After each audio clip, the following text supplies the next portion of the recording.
Hi everyone, it is Saturday the 4th of April and I am just leaving for work. My next job, I would like to not have to leave for work at 7:30 on a Saturday morning. I'm just saying. I'll see you guys when I'm done. Bye.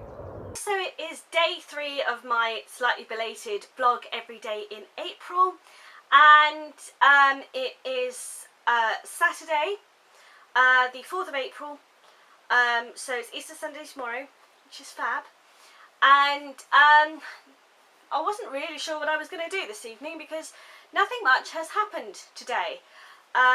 It was my final Saturday in my current job, so hopefully that is the last time that I will need to be leaving the house at 7:30 AM on a Saturday morning to go and work in an office.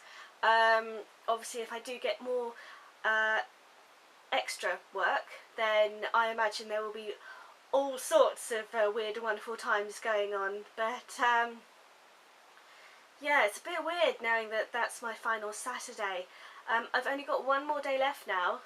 Tuesday will be my last day there, because Easter Monday is a bank holiday, so I'm not needed.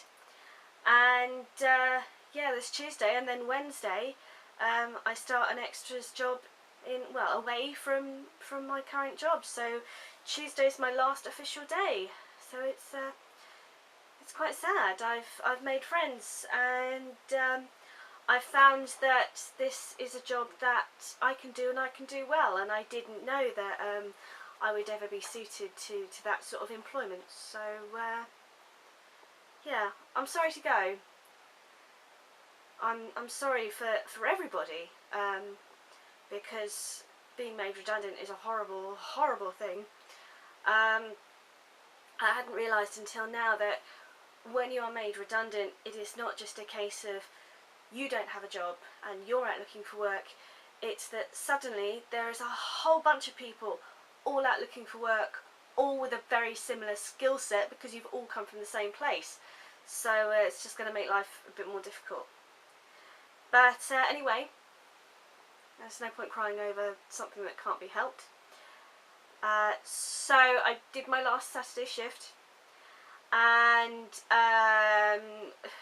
went to the post office, and that's been pretty much it. That's been my day.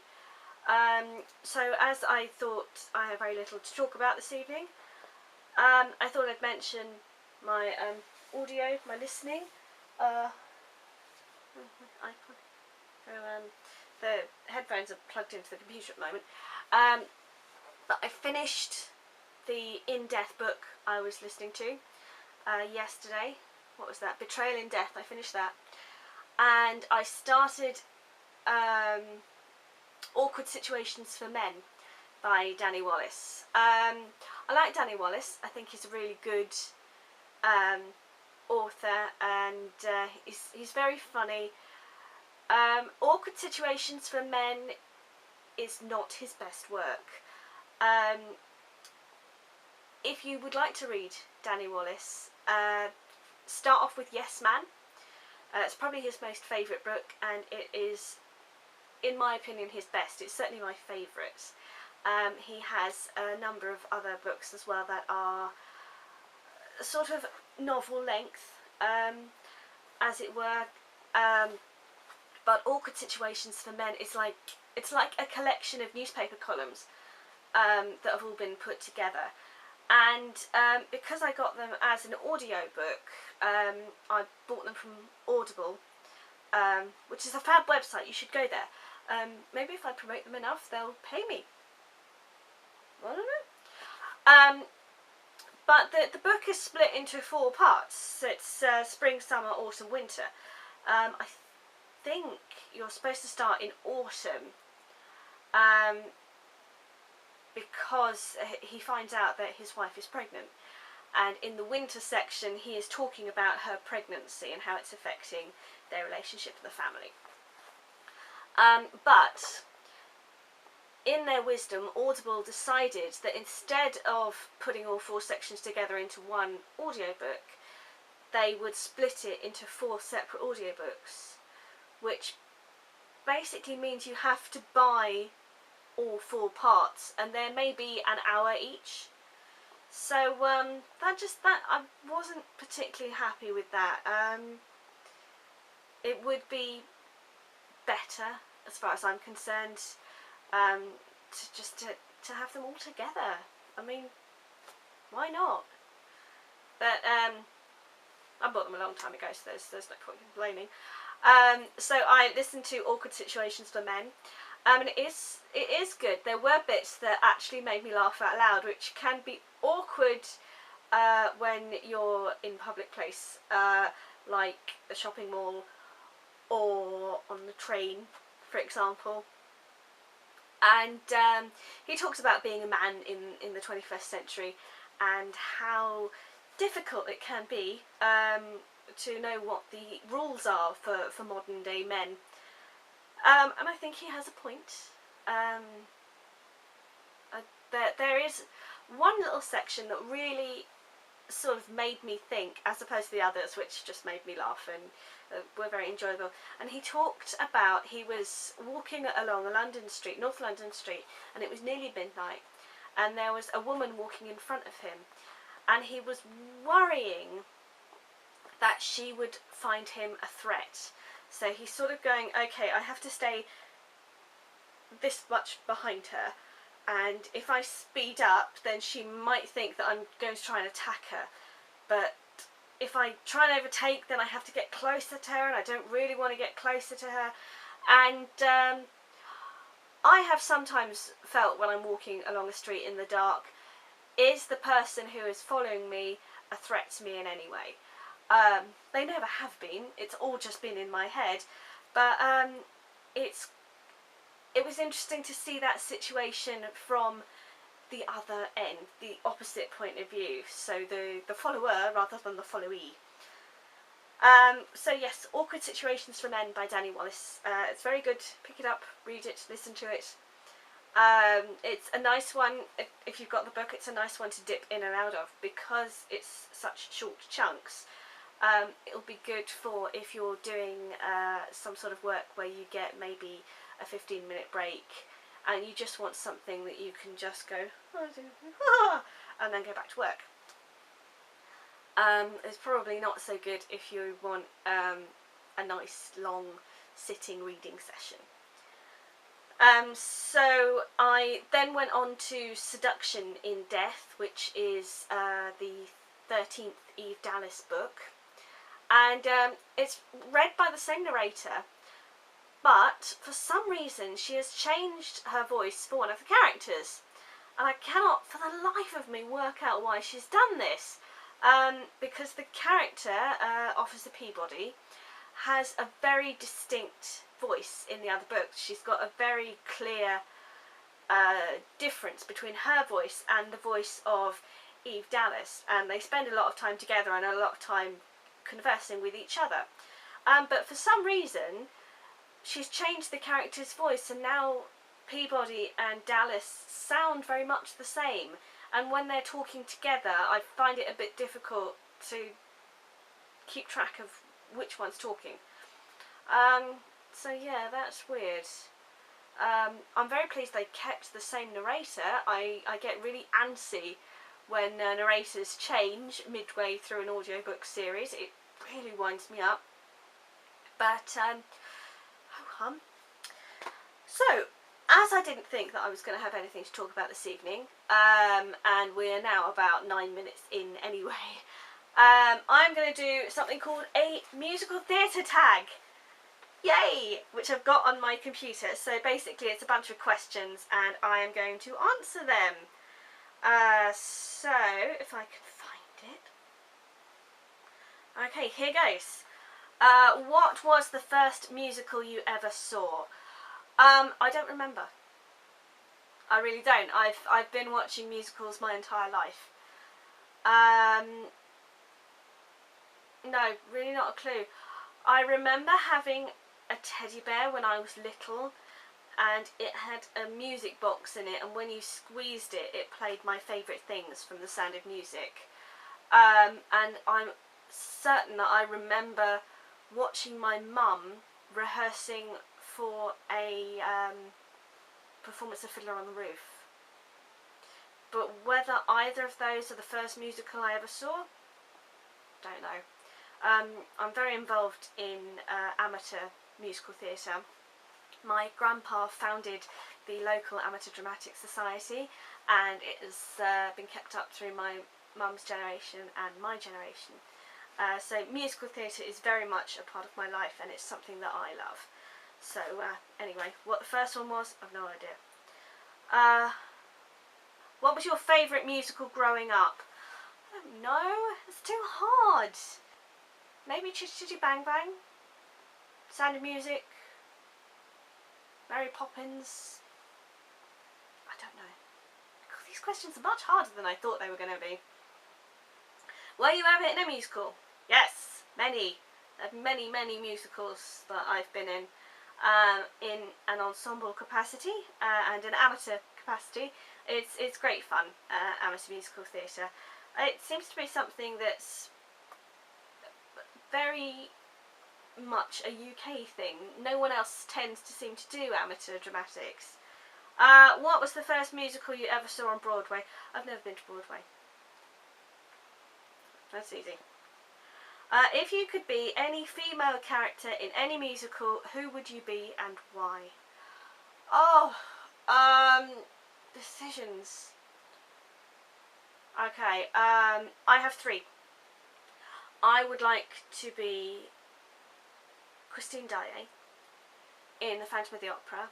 If I can ever get my voice to reach that high note that she has to hit, oh, that's an amazing vocal role. I don't think much of the character. I think she can be a bit wet and wimpy, but that depends on the actress and the portrayal of her. Number two is Maria in The Sound of Music. I think that's a very good role. That's she's got some lovely songs, and I think she's a very nice role model as well. Number three would be Belle in Beauty and the Beast. Again, some lovely music. She's my favourite Disney princess, and yeah, Belle. I'd like to play Belle someday. Which male character? Oh, which male character? Well, vocally the Phantom. Judas in Jesus Christ Superstar. I think he'd be a really interesting character to play. I think he's very complex. Thénardier in Les Mis, because he's got a nice comedy number. Favourite musical song to sing in the shower? Defying Gravity from Wicked. I don't know why, because I don't like Wicked. I know it seems almost sacrilegious to say it, but I don't like The Wizard of Oz as a film. It annoys me. I just think, well, A, why does Dorothy want to go back to Kansas when they want to take her dog away? So, I mean, I know her family there, obviously, and I'm very close to my own family, so I kind of get that. But why is she so desperate to get home? She's got this magical land to explore, and she's just like, no, I want to go home. There's no place like home. And B, why doesn't Glinda just tell her that all she needs to do is click her heels 3 times? It could have saved her a lot of bother. And then the Wicked Witch, I don't know, maybe she might have taken it out on the Munchkins, I suppose, because her sister died. I don't know. But I don't like The Wizard of Oz, and I'm not particularly fond of Wicked. Even though the music's kind of cool, but the story, I just doesn't do it for me. Who is your favourite theatre actress or actor, and actor I should say? This is questions 8 and 9. Anna O'Byrne. She is an Australian actress, and she played Christine Daae in Love Never Dies, in the Australian production of Love Never Dies. And she's also played Christine in Phantom in London. I've met her a couple of times and she's lovely. Favourite actor, again sticking with the little Phantom family, I'm going to have to say Ramin Karimloo.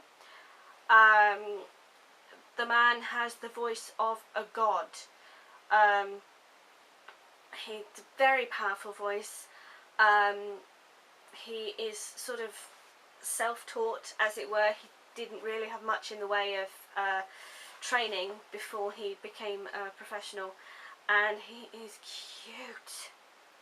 So yes, Anna O'Byrne and Ramin Karimloo, just for the sake of something to say. Favourite film adaptation of a musical? Chicago. I think Chicago is really well done. I haven't seen it live yet. I have seen bits of it live on YouTube and so on, you know, when people sneak their cameras in and record the show. That's a bad thing to do, guys. It's illegal, don't do it. But yes, I've seen little bits of the live performance, and I think Chicago, the movie, is just exceptionally well done. What do you think is the most underrated musical? Me and My Girl. It's a musical set in London, and I think it's in the 30s, maybe.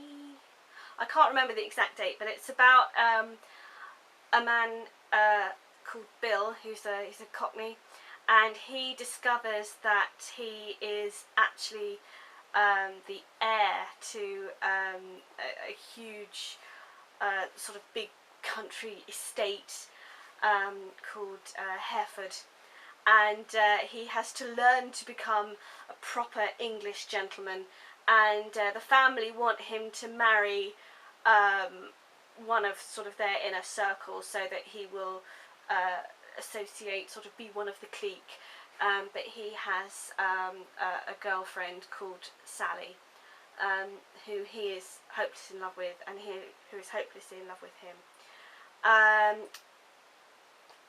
Richard Lindsay was in it, and Emma Thompson, and it's got a couple of famous songs that you may have heard elsewhere.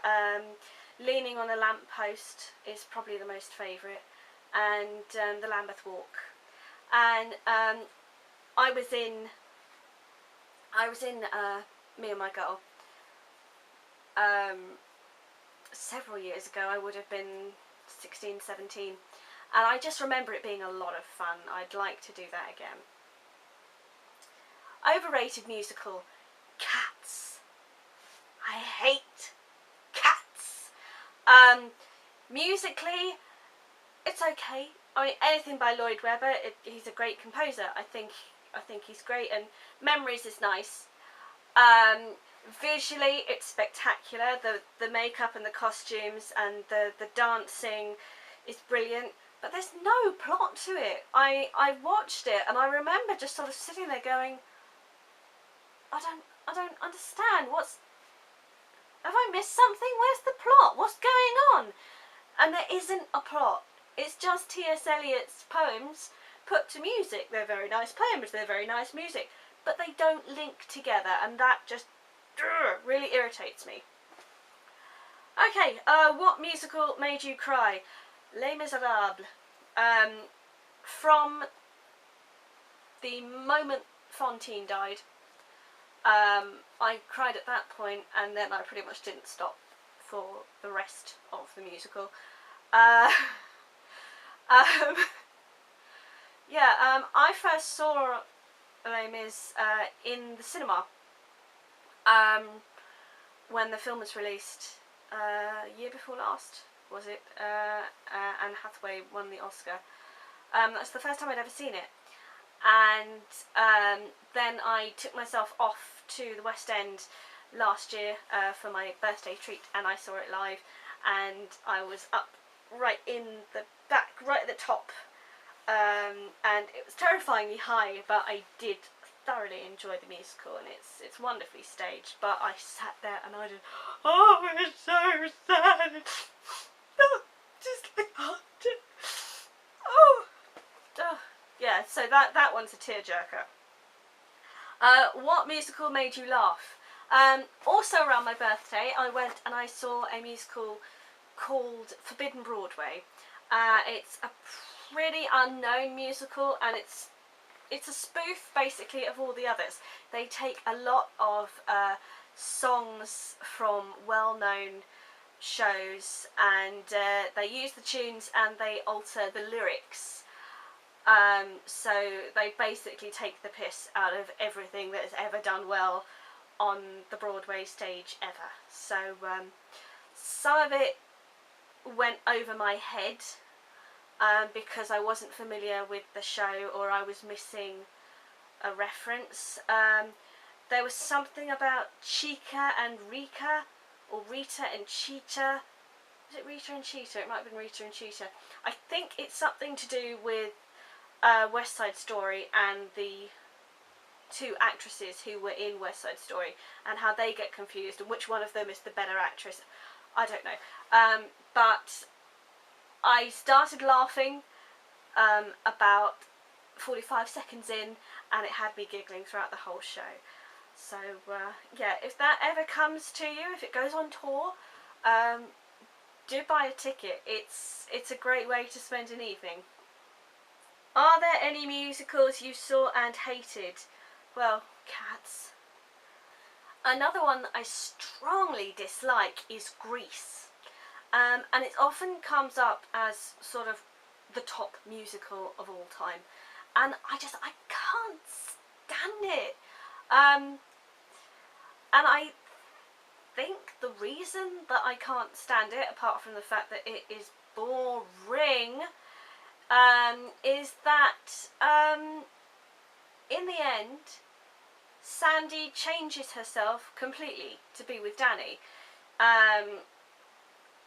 You know, she's always been this good, clean-cut girl with straight hair, who wears the typical 50s skirt and a blouse, and hasn't had her ears pierced and doesn't smoke.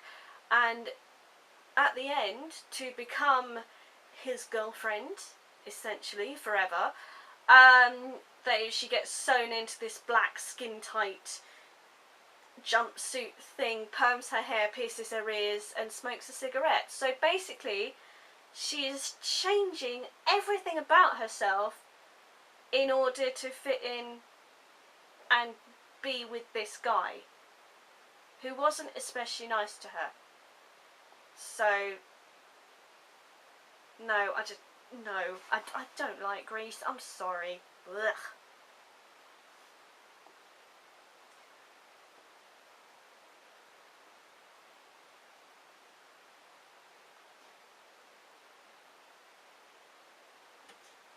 What musical do you want to see as a film? I would like to see Spamalot as a film. I think that could be great. It is very loosely based on Monty Python and the Holy Grail, and I think that could come off really well as a film. I think they do a really good job with that one. That would be fab.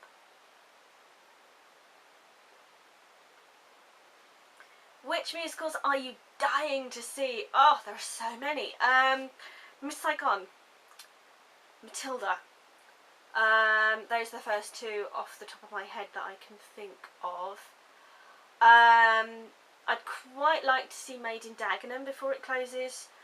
I mean, it's not going to happen, sadly. I don't think I'm going to be able to get there before it closes, given my current job situation.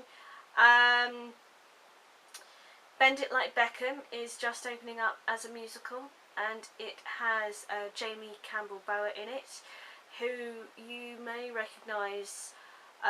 He played Arthur, King Arthur in Camelot, and the TV series with Joseph Fiennes. And he played Grindelwald in Harry Potter and the Deathly Hallows, the young Grindelwald. And he also played Anthony, is that the character's name? In Sweeney Todd, the soldier that Joanna's in love with, or who's in love with Joanna. So yeah, I'd quite like to see that. Oh, and Sweeney Todd. Sweeney Todd is on right now at the Opera House, and Emma Thompson is in it. And I thought long and hard about going to see it, and then I looked it up, and the tickets are phenomenally expensive, just madly expensive. We're talking over £100 a seat, so that ain't gonna happen, very sadly, but yeah, I'd like to see Sweeney Todd too. Any movie or book you think should be turned into a musical? I've mentioned before that Labyrinth has a very special place in my heart, and I think that would do very well as a musical. It's already sort of a musical. David Bowie did, I think, 5 songs for it, so partway there.